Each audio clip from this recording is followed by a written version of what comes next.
जगत भूषण की क्लास मानव की विवेकशीलता में सभी का स्वागत है। आज हम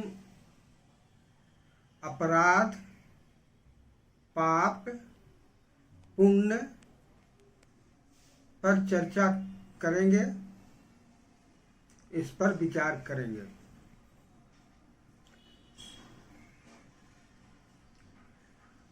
स्वाभाविक रूप से प्रकृति में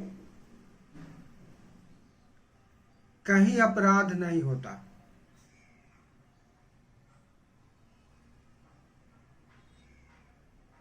कहीं पाप नहीं होता, कहीं पुण्य नहीं होता। सभी कार्य सृष्टि के नियमों से, पदार्थ के नियमों से संचालित होते हैं। लेकिन जब जिन नियम नियमावली से, जिन नियम नियमावली के जहाँ नियम पुस्तक में लिखा हुआ है, या जिन नियम नियमावली से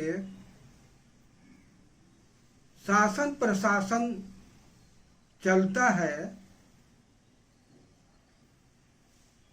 उन नियम नियमावली का विरोध करना अपराध होता है। जैसे भारत के संविधान के अनुसार आज देश का संचालन हो रहा है।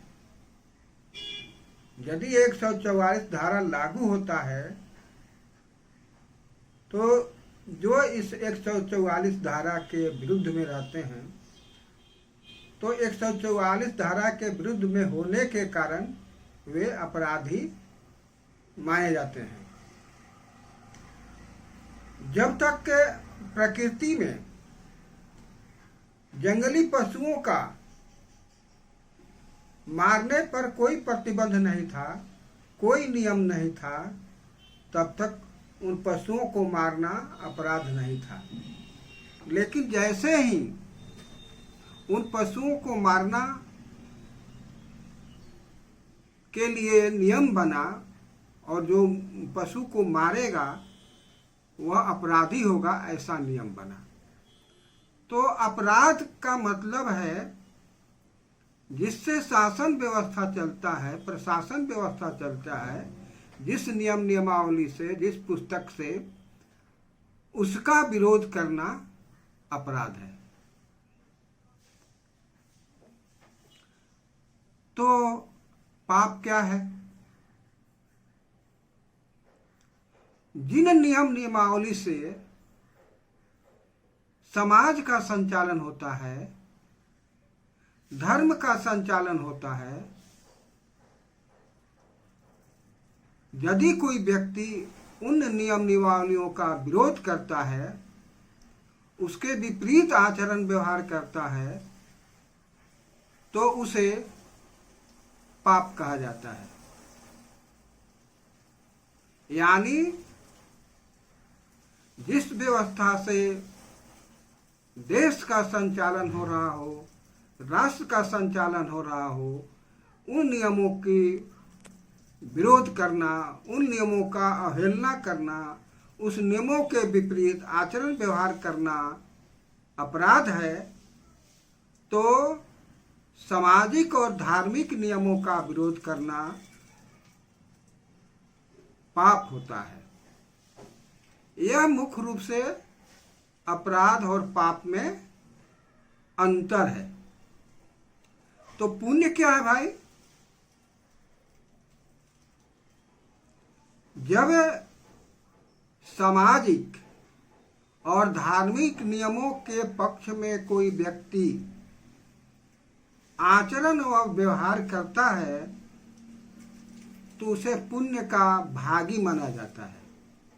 यानी सामाजिक धार्मिक नियमों के पक्ष में काम करना पुण्य का काम है, उसके विरोध में काम करना पाप का काम है। अब रह गई बात सामाजिक और धार्मिक नियम का विरोध क्यों। जब सामाजिक और धार्मिक नियम समाज के हित में न हो, किसी व्यक्ति के हित में हो, किसी व्यक्ति के समूह के हित में हो, तो वैसी परिस्थितियों में उन सामाजिक धार्मिक नियमों का विरोध होना स्वाभाविक हो जाता है। ऐसी परिस्थितियों में उन सामाजिक धार्मिक नियमों का या तो उन्मूलन हो जाता है या परिवर्तन होता है। इस प्रकार हम देखते हैं कि इन शब्दों के सही जानकारी के अभाव में, इनके अर्थों के सही जानकारी के अभाव में, इनके व्यवहार के सही जानकारी के अभाव में हम सही बात नहीं कर पाते हैं। तो यदि कोई सामाजिक नियम से व्यक्ति का, पूरे समूह का जीवन अपमानित होता है, सम्मानित नहीं होता है, तो वैसे नियमों का बदलना आज के संदर्भ में, आज के परिस्थितियों के अनुकूल ठीक बैठता है। क्योंकि समाज जो है समता से बनता है। सम जोड़ाज समाज, तो जहाँ समाज में समता न हो तो वह समूह बनता है। तो वैसी परिस्थितियों में उन सामाजिक नियमों का बदलना मानव हित में अनिवार्य हो जाता है।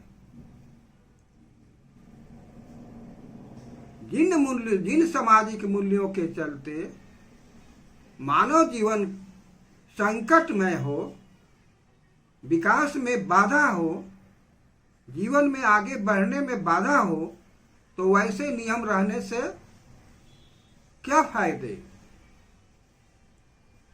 इसलिए समय समय पर सामाजिक आंदोलन और सामाजिक नियमों में बदलाव होते रहे हैं। यदि हम ऐतिहासिक पृष्ठभूमि से देखें तो भारत का जो तथाकथित सामाजिक व्यवस्था है, जिसे हिंदू संस्कृति में कहते हैं, उसमें महान चंद्रगुप्त, सम्राट अशोक, बाबा साहब अम्बेडकर, ज्योतिबा फूले जैसे लोग अपमानित होते रहे हैं। उनके साहित्य में ऐसी चर्चा होती है। तो हम ऐसे साहित्य को, ऐसे समाज को, ऐसी व्यवस्था को बदलने के लिए बाध्य हो जाते हैं। तो साथियों, आप अपराध को समझ गए, पाप को समझ गए और पुण्य को समझ गए। तो वर्तमान जीवन में ही यही सब कुछ होता है। इन परिस्थितियों में हम आज के संदर्भ में जो नियम समाज के हित में नहीं हो, जो धार्मिक नियम समाज के हित में नहीं हो, व्यक्ति के हित में नहीं हो, मानव समूह के हित में नहीं हो, उसे बदलना अनिवार्य है।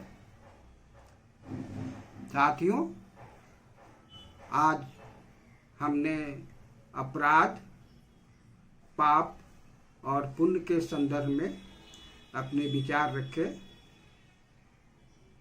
आपको अच्छा लग रहेगा, ऐसी आशा है। अंत में जय विज्ञान, जय मानववाद, जय संविधान, जय लोकतंत्र। समझे समस्या, खोजे समाधान, बढ़े स्वावलंबन, जगे स्वाभिमान। आप लाइक करेंगे, कमेंट करेंगे, शेयर करेंगे, सब्सक्राइब करेंगे, ऐसी आशा है। जय भारत, जय विश्व, जय मानव। धन्यवाद।